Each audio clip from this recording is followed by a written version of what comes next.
Assalamu alaykum. Dünyanın her qaysı joylaridagi Sharq Turkistonlik qarindoshlar, mushu kun, mushu vaqtinglarga xayrli bo'lsin. Bugun Ovozsizlarning ovozi programning 23-chi qismiga keldik. Buningda shu o'tganki mushu Sharq Turkiston azaldan Xitoyning bir parçası bo'lib baxmagan mavzuda xaritlar orqali o'zimning tushuntirishimning davomini boshlayman. Endi bu asli buni shu shanba kuni so'zlamoqchi bo'lgandim, lekin shanba kuni boshqa ishlardan bo'lib ketib buni so'zlamay qoldim. Endi bugun sizlar bilan bu yerda yana ko'rishdim.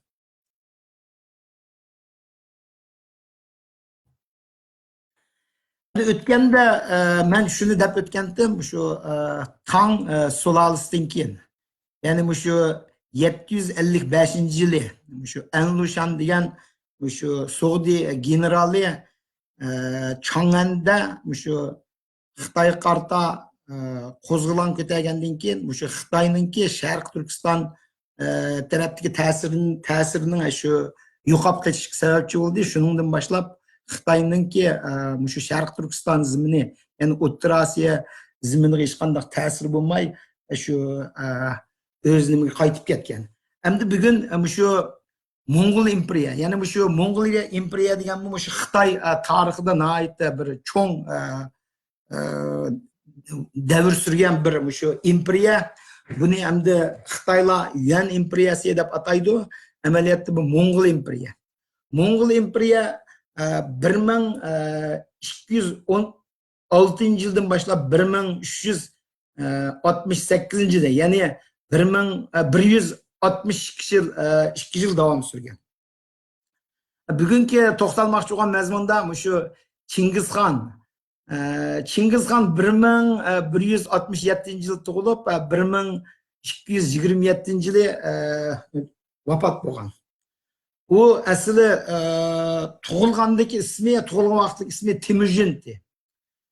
Temujin bo'lib, endi keyin bu shu Mongol qavmlarini, qabillarini birlashtirib, keyin bu shu Mongol tavasida endi buni shu yurtning ichidagi barliq xalqlarning xoni deb degan unvonni ilib, endi buningga Chingizxon degan unvonni bergan. Mongollar imperiyasi shu Mongollar qurilgandan keyin shu 1211-yildan boshlab 1234-yilga qadar shu 20 yil atrofida Qin imperiyasini ishg'ol qilib, endi bu Qin imperiyasiga kengaytgan. Endi keyin shu Mongollar bilan Uyg'urlar birlashib O'rta Osiyo, ya'ni O'rta Osiyodagi shu Qaraxonlik deymiz, Qaraxitoy, Xitoy, endi keyin Xorazm imperiyasini shu 1219-yildan boshlab 1221-yil 3 yil jarayonida shu O'rta Osiyoni ishg'ol qilib, ya'ni o'zining qo'l ostiga tushirib olgan. Keyin endi Mongol imperiyasi 4 xonliqqa, ya'ni shu bo'lindi, ya'ni Chingizxonning o'z avlodlari. Mao Great Khan deb shu Xitoy tavasi, ya'ni Mongoliya tavallarini o'z ichiga olgan bir uni Great Khan deydi inglizcha. Great Khan imperiyasi deydi. Endi keyin Chag'atay imperiyasi hammalarga ma'lum.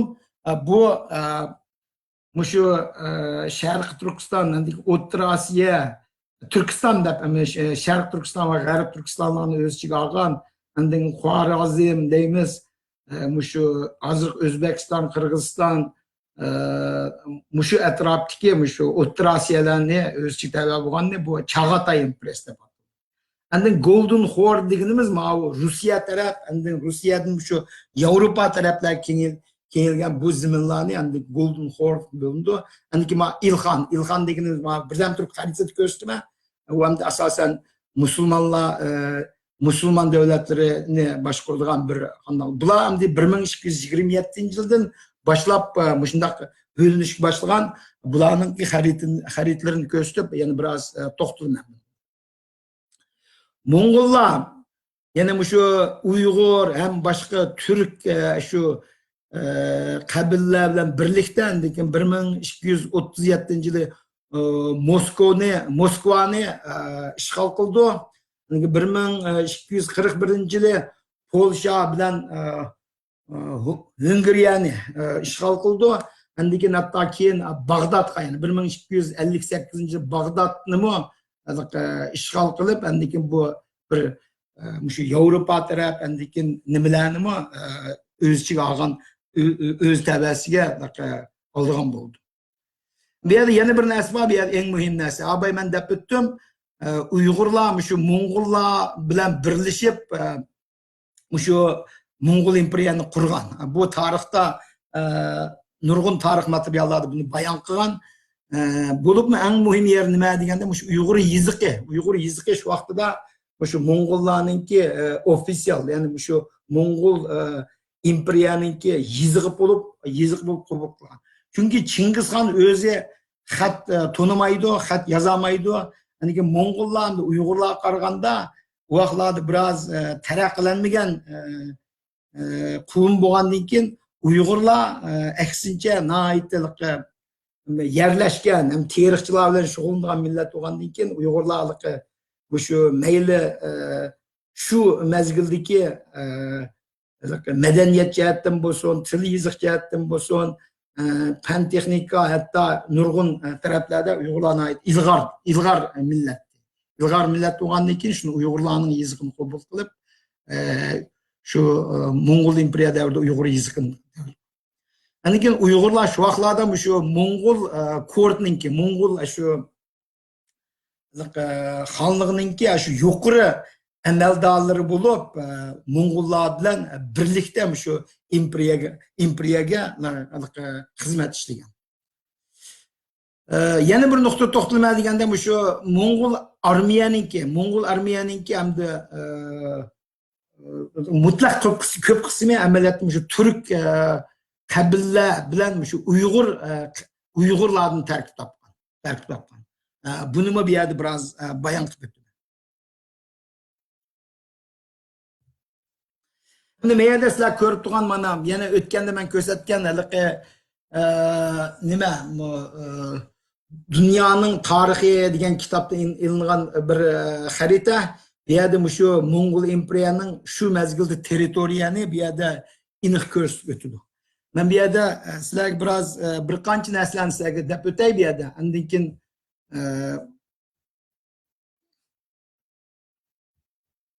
mana menga qaraydigan bo'lsak, shu mezgillarda, ya'ni shu 1200 yillari, ya uningda burg'un masalan Çingiz Han tug'ilgan vaqti 1167-yilda tug'ilgan deyildi, hozir qaraydi. Shu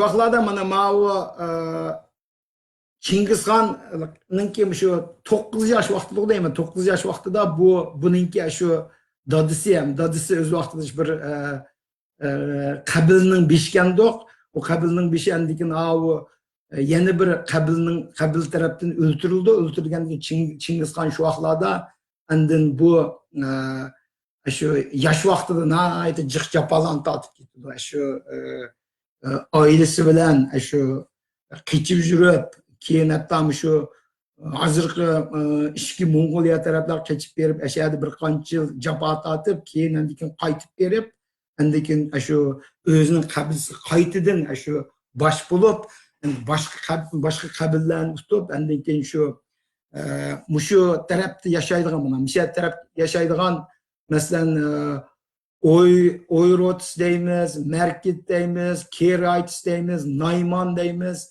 Andiki mayada Buryat deymiz, hatta Tungus deganlar, andiki Qirg'izlar, mushu qabillarning hammasi yengib chiqib, andiki mushu qabillarningki, shu vaqtdagi qavm qabillarningki hammasini yengib chiqib bularni birlashtirdi.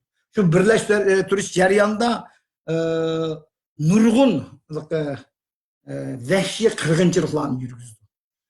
gerçi vaqtida Moğollar özleri sani az olsa lekin bu Çingiz Han'ın qabilesine ait küçük boğaçqa başkalarını hammasini o'ziga qoyil qilg'izib, bu qabilalarning hammasini birlashtirib, lekin abayman deb o'tgandek shu yurtda yashaydigan, yurt deganimiz hamda Moğollarning nimasi yurt deydi, uni feltimi deydi, yaşaydigan milletlerinin padişahı degan unvonni berib 1206 yıldan başlap endiki şu Karakorum degan yerden başlap endiki bu özününki şu imperiyasını kengaytish başladı. Dastlabda bu qanday qildi deganda dastlabda bu şu Xitoyga hujum qildi. Mana meri ko'rsizlar, ma degan uzun nima Sadichin sepili mana. Sadichin yoki uzun sepili deydi. Sadichin sepilidin endi bu aslida uddu hujum chiqib ma Sadichindan o'tamaydi da, bu otliqlar o'tgan o'tamagandan bu qanday qildi deganda bu ma tarafga keldi. Bu tarafga kelib endiki Sadichinni aylanib kelib endiki ma Sadichinning buyoqidan o'tib endiki ma Beijingni şu 1215 yılını qorshab bilib aşağıda bir 5-6 ayda qorshab endiki Beijingni oldi. Beijingni ilib endiki ma o Xitoyning ma o şimal tarafına vaqtida Çin imperiyasi dedi. Çin imperiyasining territoriyi mana Mara yonladi. Mala degan Sun imperiyasi o keyin bordi bu yerga. Bu yerni egallab bo'lgandan keyin Andın bu özününki küçü bilen andiki muşakta eğer Uygurlarını dep ötmedi. Bir yerde muşu jaryanlarda, muşu rayonlarda yaşayan bizden ecdatımız Uygurlar bilen birleşti. Şundan keyin bu yaklar gelip andiki 1219 yılı andiki mavu şu vaqtdaki Xorazm imperiyasi hücum qildi. Xorazm imperiyasi vaqtda naiti tarakkilangan dünyada hem de çoğun imperiyalarının Britanya, Rim imperiyalarından şu mavi G'arbdagi bir qancha imperiyalardan içişidigan çoğun imperiyati da. Bu imperiyalar bu vaqtda Moğollarni bek ko'z kelib ketmedi. Abay bir narsani deb unutib qolibman. Shu 1216 yılı Çingiz Han kuchlanishga boshlaganda Xitoylarmi voy u şimal taraftaki çarvıcılar nima ish qila oladi deb ancha ko'zilib ketgan. Keyin endiki Abay deb o'lgan Xitoyning bular amal yo'q bo'lib qoldi. Shuning bilan bu Mo'ng'ullar kuchayib ketib, endi kuchaygandan shu vaqtida bir dastlabki bir savdo ishlar bo'ldi. Aslida bu Xorazm bilan bu Çingiz Xonning ular bilan uch ko'rdigan nimasi yo'q ekanda, lekin bular bir savdo jarayonida bu evetken şu elçilerini ama şu vaqtdaki şu Xorazm imperiyasininki evetkendiki bu Xorazm imperiyaninki bir xoni bu Moğollarning evetken elçilerini savdo nimalar bularning hammasini qirib tashlagandan keyin Çingiz Xonning ochchig'i kelib, endiki şu vaqtida endiki şu Uyg'urlar bilan birlikda. Men bu yerda shu narsani deb o'tay.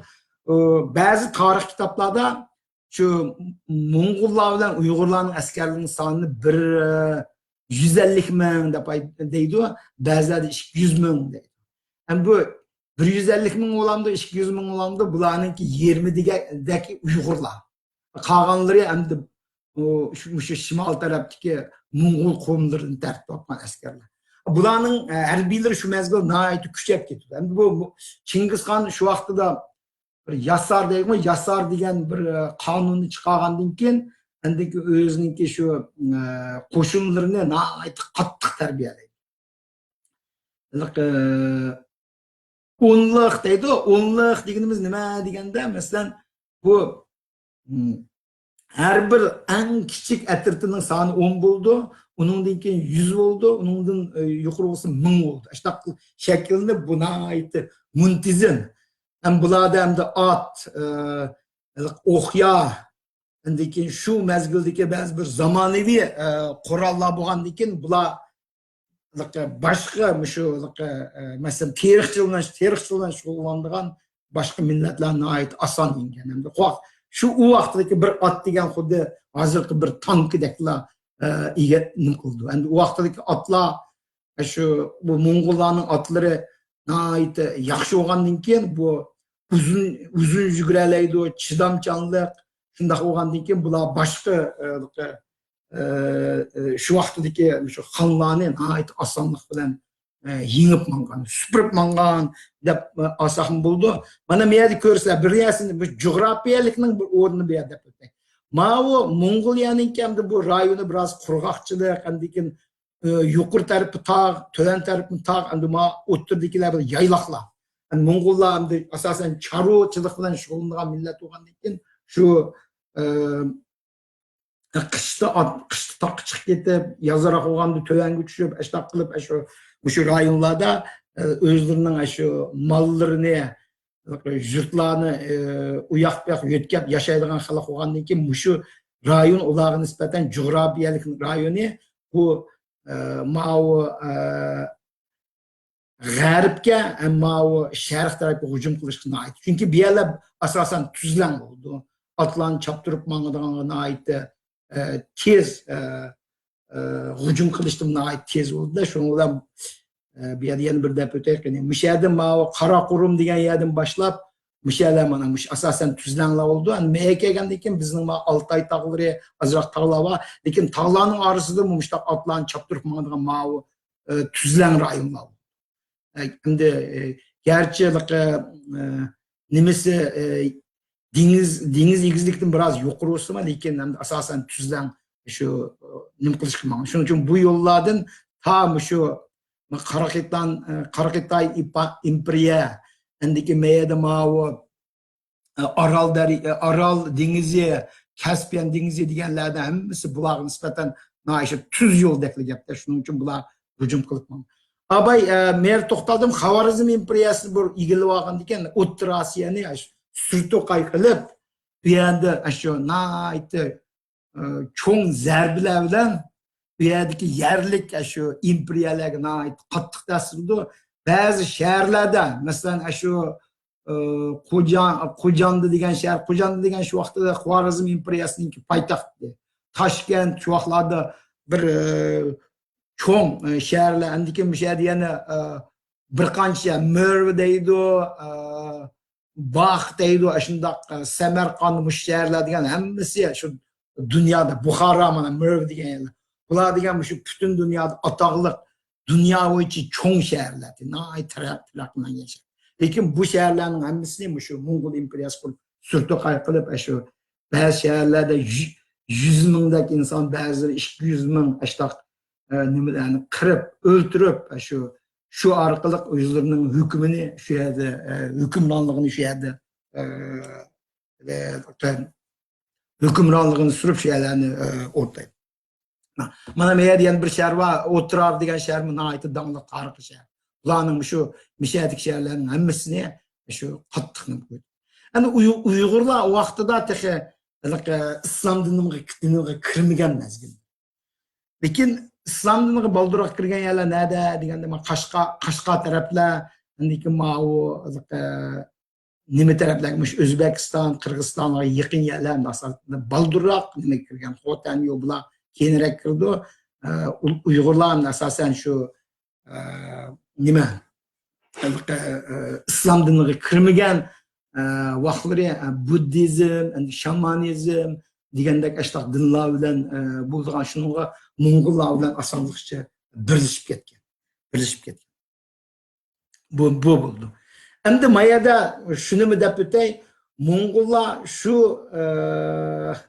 1270-yili so'ng imperiyasini egallaydi. Undan keyin bular shu 1703-yildan 1703-yillari bularga nimani Koreyani egallab ketdi. Hozirgi Koreyani egallab ketdi. Undan keyin 1281-yili bular Yaponiyaga shu hujum qildiganga yerda shu dengiz armiyasi hamda hozir dengiz armiyasini shakllantirib shu yerga mangan chog'da, lekin Yaponiyaning talishib qoldi ekan. Qanday talay deganda bular mishadin mana meyadan bu hujumni boshlagandan keyin bu orliqda cho'ng shu bir hurricane'dek narsa. Dengiz hurricane chiqib, bu Moğollarninki bu şu dengiz armiyasi şu dengizda urushsizlar yashadi. Halok bo'lib ketib qoldi. Shuning bilan Yaponiya bir hujumdan qutulib kelib, Yaponiyaga boramay qoldi. Shu vaqtida Moğollarning territoriya mana Koreyadan boshlab, o sharq tarafı Koreyadan Endik ma janub tarafdagi shu hatto ma Vyetnam taraflar, ma taraflarni vaqtincha bularni ishg'ol berish davomlashdi. Endikin Tibetni egallab ketdi. Nepal degan hozirda ularni egallaydi. Bu minib endikin Uyg'urlar albatta ular bilan birlashib ketgan. Endikin ma tarafda Qirg'izlarni, ularning hamma qabillarini egallaydi. Endikin Rossiya qarab hujum qilib mana Moskva degan mana meyada Misal kelib, abayman deb o'tganda shu Moskvani egallaydi. Moskvani egallab, 1230-yil Moskvani egallab, andikin Rossiyani o'z ishg'oliga olgandan keyin, andikin hatto bu yoqqa hujum qilib, Polsha, Hungariya degan davlatlarni qilib, andikin keyin hatto shu mana meyadagi hozir İtalyanın janubidagi İtalyanınki nimalari bilan bularni ishg'ol qilish oldida turganda, lekin mayada Mongoliyaning bir podshosi O'giday deymi, O'giday shu bir kasal sababidan o'lim bo'lgandan keyin bularniki qaytib kelib, shuning bilan Yevropaning ma taraflari saq qoldi. Bular qaytib kelib, endi mayada huquq talashishlar degan ishlar bo'lib ketib, Endikin u yoq shuningdan saqlanib qoldi. Endi Mo'ng'ullar ma tarafdan kelgan chaqda mana Ozarbayjon deymiz, endikin Bag'dod nerda deya mana Siriyaga bormaydi ekan, lekin mana Bag'dodni 1258-yil egallaydi. Farsiyani egallaydi. Shuning bilan bularning territoriyasi shunday. Meyada şu ko'ksizlik mana shu mezgildagi Mo'ng'ul imperiyaning territoriyasi ko'ksizlik mana meyadimda kelib maya kelgan bunda qilib Koreyani o'z ichiga oldi. Mana yuqoridan kelib Rossiyaning territoriyalari ishtaq kelib mana Polshaning yerimi, Hungariya degan yerlarni ishtaq egallab yalanam. O'sha yergacha mana egallab. Persian Gulf degan yerlar bularmi shu o'z davasiga ketgan. Demak, Mo'ng'ul imperiyaning territoriya shu Osiyoninki mutlaq ko'p qismi, endi Yevropaninki 20dak ya, endiki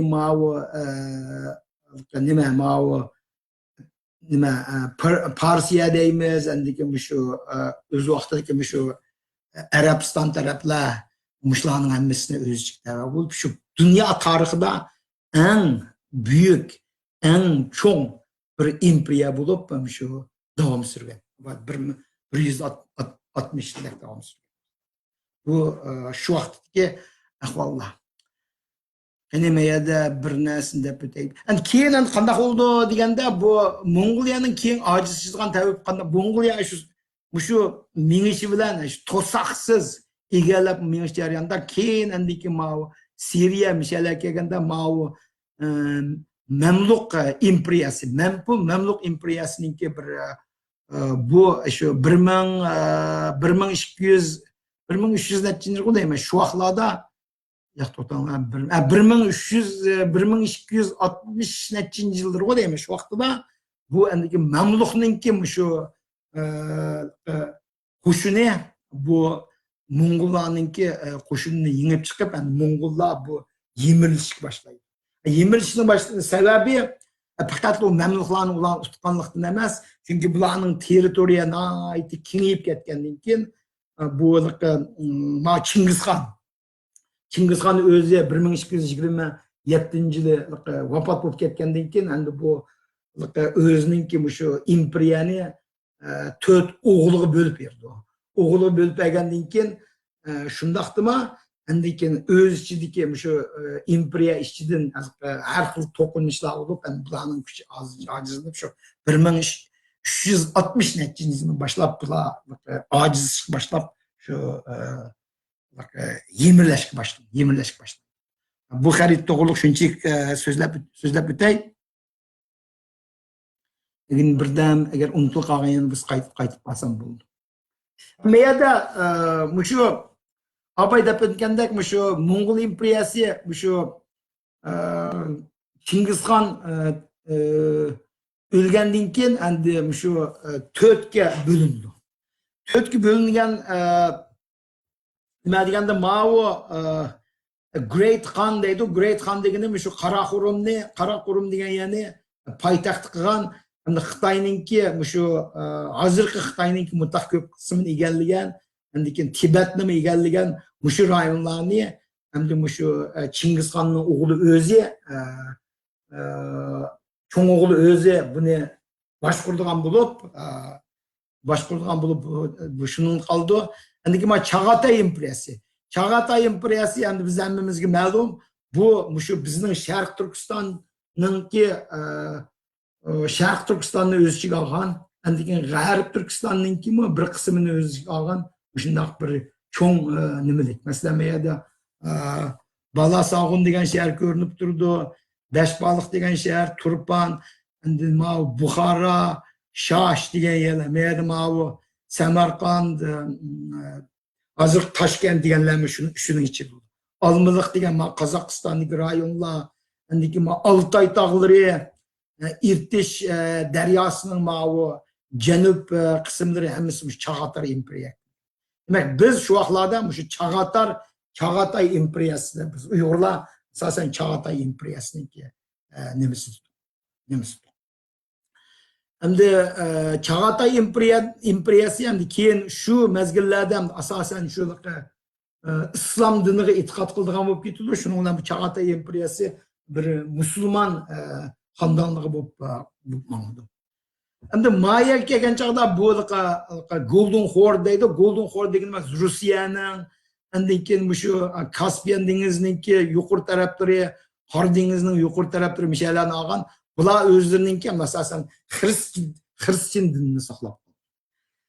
Bu tuvan taraf bo'lsa, Ilxon deganimiz Ilxon imperiyasimi yana shu Seljuk sultonligi, endi keyin Goriya, Gilan, Xorason degan Kirmon degan shu o'z vaqtidagi shu xonliqlarni o'z ichiga olgan bu bir nima. Bu hamda asosan islom diniga e'tiqod qilgan. Demak, islom diniga e'tiqod qilgan rayonlar mana shu vaqtlarda mishaga kelganlar. Mala xristian diniga, mataraf endi buddizmga qarshi. Endi bu yerda bir narsani deb o'tay. Shu mezgillarda gerçi bu Moğollar gerçi dastlabki vaqtlarda shu boshqa e'tiqoddagi millatlarni qirg'inchilik qilib ularni egilib olgan bo'lsa-mu, lekin bu din jihatda keyin bularga nima bergan? Erkinlikni bergan. Mana bu yerda deb o'tdik, musulmonlar shu mezgillarda o'zining islom dinini taraqqiyotlantirib saqlab qolgan, hatto Mo'ng'ullarning nurg'un qavmlarini islom diniga nima qilgan. Endi buddizm mataraflarda taraqqiyotlanib ketdi.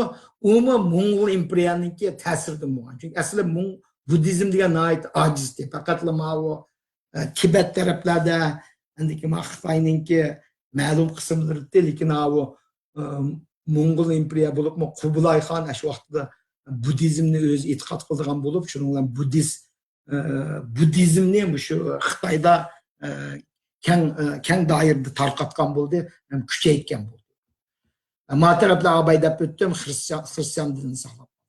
Endi bu 4 xonadonligi endi asosan shu Golden Horde deganimiz Juchi degan Chingizxonning o'g'li, uning o'g'lining endi Chingizxonning navrisi Batur degan bosh qo'ygan. U 1243-yil taxtga chiqqan. Çağatay xandonligini shu nimaninki Chingizxonningki ikkinchi o'g'li Chag'atay xon 1225-yili nima boshqarib mangan. İlxon İlxonnitni shu nima ma'u Hulagu degan u yana bir o'g'li deyman, shu yana bir o'g'li bu yana boshqargan. Lekin Qubilayxon keyin 1264-yili shu nimani Qubilayxon shu nimaninki Chingizxonningki nevrisi. U 1264-yili taxtga chiqib shu nimani hozir Xitoylar Yuan imperiyasi deydigan imperiyani so'rgan. Meyada ma 3 rasmni ko'rsatib qo'ydim. Mana ma'u sol tarafkisi Chingizxonningki rasmi. Chingizxonning rasmi bu Chingizxon o'zi 1167-yildan 1227-yilgacha imkon shu Mongol imperiyasininki shu nima podshosi bo'lgan Mongol imperiyani shu kuchaytgan shu founder deydi, tapquchi deb demdi qo'shnidan. Ammo Qubilayxon deganimiz abay deb o'tganda Yuan imperiyasininki podshosi Qubilayxon 1213-yildan 1294-yilgacha yashagan. Endi ma'u Chag'atay xon degan 1182-yilda tug'ilib 1242-yili nima o'lgan. U Chag'atay meyada o'zinglar ko'rib o'tsizlar, buning Chag'atayning kiyib olgan kiyimlarimi asosan musulmoncha nima chek kiyimlarni kiyib tushgan rasm ekan. Bu rasm o'zi shu Rusiyadagi bir haykal, Rusiyadan chiqqan bir haykal. Meyada ma'nimi ko'rsatib o'tay deb o'yladim. Bu Uyg'urlarningki o'z vaqtidagi yiziqi bu. Endi bu Uyg'ur yiziqi So'g'di yiziqi deb ataldi. Lekin Uyg'urlar qabul qilgan yiziq. Bu yiziq keyin shu Chingizxon shu butun Mong'ollar ichida qabul qildirib, ta bugunga qadar hozirgi ishlatayotgan Mong'ol yiziqimi shunga o'xshab ketadigan yiziq, lekin ozroq farqli bo'ldi. Mana ma'u yiziq o'zini Uyg'ur yiziq deb atadi. Mong'ollar o'zini e'tirof qildi, butun dunyoda e'tirof qildi. Bu shu Qubilayxon davridagi bir hujjatning rasmi ekan. Bu yerda nim deb yozilganini bilmayman, ish qilib shu vaqtdagi nimasi. Mayaqdagi shu vaqtdagi Mong'ol shu Uyg'ur yiziqiningki harflari. Bu harflar balki hozirgi harf bo'lishi mumkin. Oyadagini aslida 10 debdi, 10 degandagi balki shu vaqtlardan qolgan bo'lish ehtimoli. Eğer o'qitishlarimiz turib turdi, bu hozirgacha davom surayotgan endi Mong'ollarning Uyg'ur skripti. Mong'ollar qabul qilayotgan Uyg'ur skripti. Abayqini deb o'tdim deyman endi bu nima uchun Mong'ollar Uyg'urlarning yiziqini qabul qilganining sababi abaymi deb o'tdim. Uyg'urlar o vaqtlarda nihoyat taraqqiylangan millat, mayli yiziqda bo'lsin, teriqchilikda bo'lsin, shu nurg'un shu ipak deymiz, endi nurg'un shu vaqtlardagi pulga yaraydigan mahsulotlarni ishlab chiqarishda Uyg'urlarning ayti taraqqiy topgan. Undan keyin o'qimishli odamlarimiz ayti ko'p. Shuning uchun Mong'ol imperiyasi yiziqlar emas, shu o'rdadagi amaldorlarningki nurg'unlari, undan keyin shu podsholarga aql ko'rsatadigan harbiy qo'mondonlari, harbiy ashtaxlarimi Uyg'urlarning ayti ko'p bo'lgan vaqt. Rasm hamda shu vaqtdagi Mong'ol qo'shinlarininki shu Xorazm tarafga hujum qilgan vaqtdagi bir rasm. Bu keyin sizilgan rasm. Buni internetdan topdim. O'zinglar ko'rsanglar Mong'ollarninki otlari şu bek egiz bo'lib ketmaydi atlari. Biraz ma g'arbninki atlari qaraganda biraz pakaroq, lekin bu yugurashga lekin chidamchanlik jihatlar kelgan chog'da nihoyatda nima shu bir abay deb o'tdim bu bir at hozirgi shu bir tank bilan hisoblanadi. Bu vaqtlarda Mo'ng'ullarning qo'shini yig'inchoqlab kelgan chog'da bir 300 mingdek qo'shin bo'lgan. Bu albatta bular saplı Mo'ng'ullar emas. Abay men deb o'tgandek Türk qavmlaridan, Uyg'urlardan, lekin shu asosan shu Urxun daryo bo'yida, lekin shu hozirgi Mo'ng'uliya, ishki Mo'ng'uliya tabiat yashaydigan har xil qavmlarninki shu lardan tark topgan.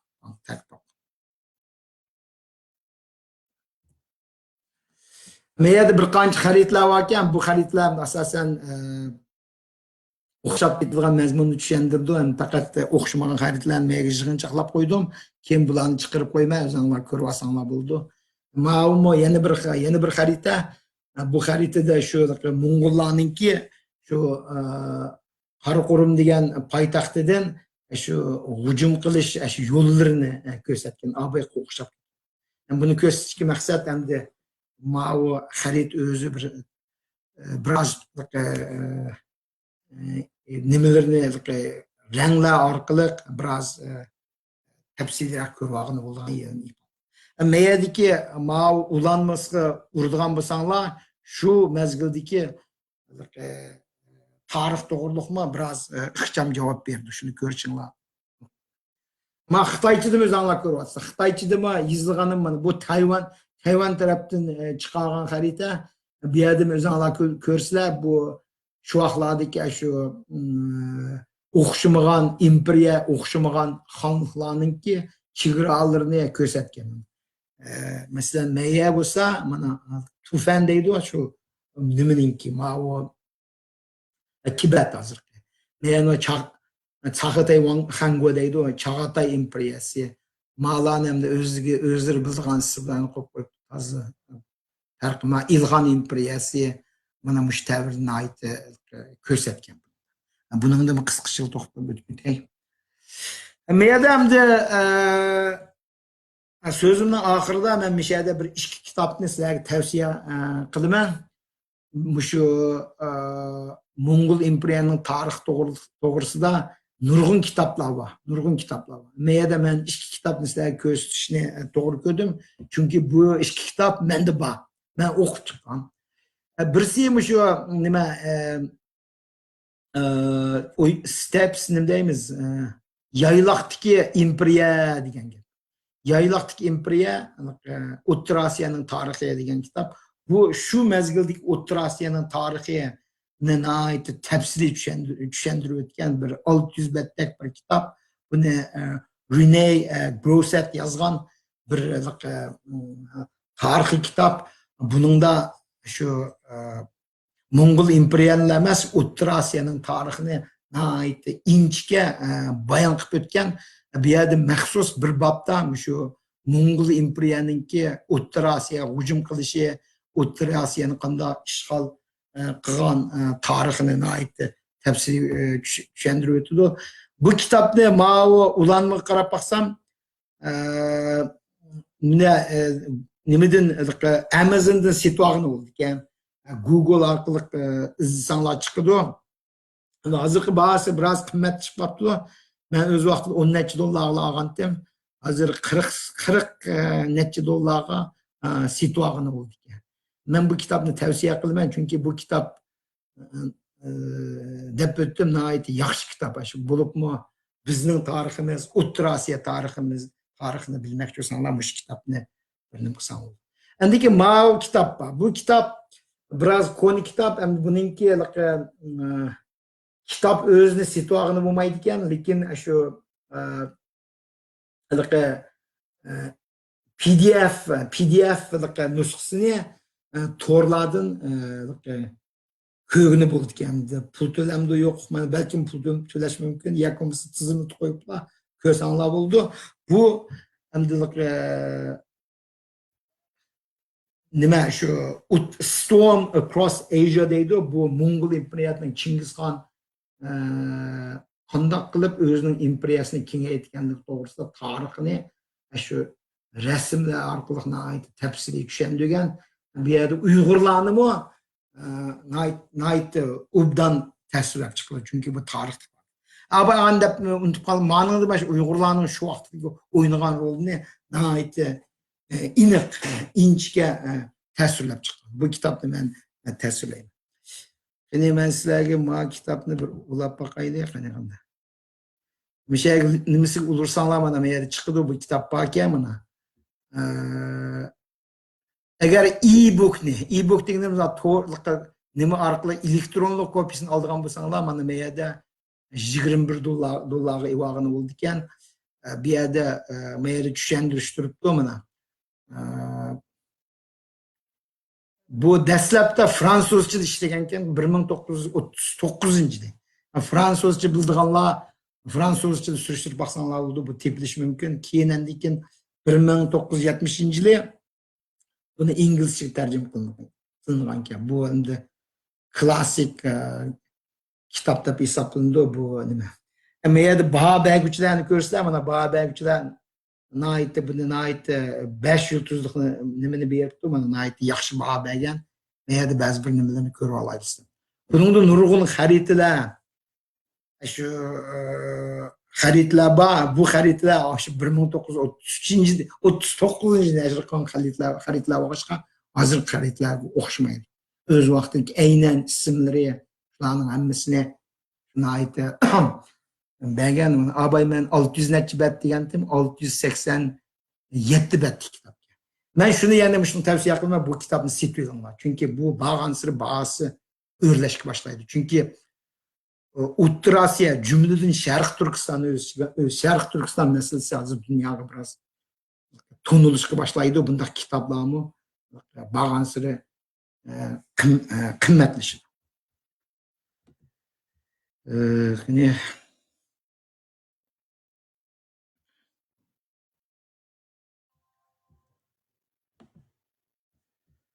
Bu kitobninki hamda meyada ma'noni o'ylab boqaylik, ma'noni o'ylaydigan bo'lsak. Buningda meyada mana abay men deb o'tdim, PDF nusxasi bor ekan, PDF nusxasini tushirib olsanglar bo'ldi ekan, buni to'g'rida o'qigan bo'ldi ekan, yo'qmi shu kitobni sitog'inim bo'ldi ekan. Bu sitog'im balkim kopiyasi sitog'larsizlar. Bu asl nusxasini az, asl nusxasida balkim qimmat oldu. Mening qo'limdagi kitob balkim xeli bag'da bo'ldi. Ma kitob men shu 30 yildan burun bir 20 dollar sotib olgandim. Hozir ham sotdisimi sotmayman. Shu bu biyagichi bo'lsin. Şunun bilan bugungi leksiyani mishada to'xtayman. Endi Mongol imperiyasining tarixini bu 40 minutlik leksiyada tanishtirib o'tgan olmaydi. Chunki Mongol imperiyaning tarixi biz bilan zich munosabatda. Endi ish qilib qarindoshlarning inglizcha bildigan, mayli boshqa tillarda bildiganlar bo'lsa, mushto'g'riliq maqollarni yozib şu tanıştırdıgan bir nima. Çünkü men o'tgandimi deb o'tdim, men o'z vaqtida Xitoyda vaqtimda o'qigan materiallarda xuddi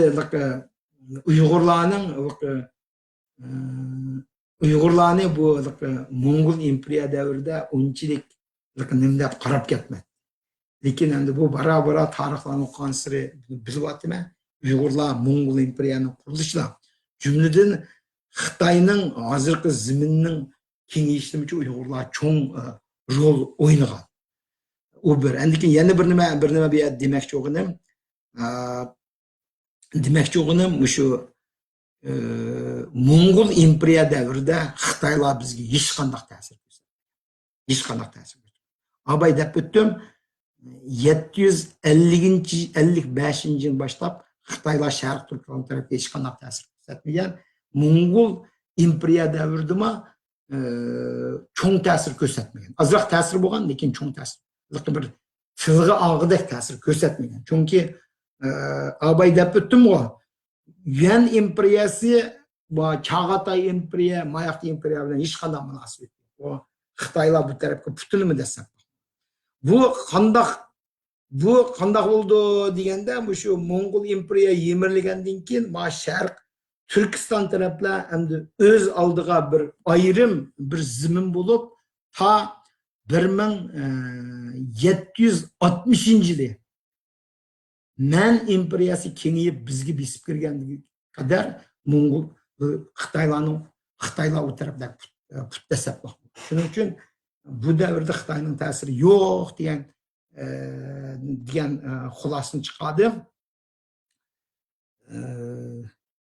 Endi uningdan burun men o'tgan so'zlab o'tdim, azroq ta'sir ko'rsatgan bo'lsa-mu, uzun davrlar o'tib ketgandan keyin u yerlarga borgan Xitoylar asosan yerliklardan yug'urinib ketib, ular ya Uyg'ur bo'lib ketdi, ya turk bo'lib ketdi, yerlik bo'lib ketdi. Bu 1760-yillar Manchu imperiya kirgandan keyin qanday ta'sirlar ko'rsatgan to'g'riliq qitimga leksiyarimda to'xtaldim. Rahmat. Savolinglar bo'lsa, yozib qo'ysanglar bo'ldi. Men qitim o'zimning bilishimcha javobni berma. Rahmat.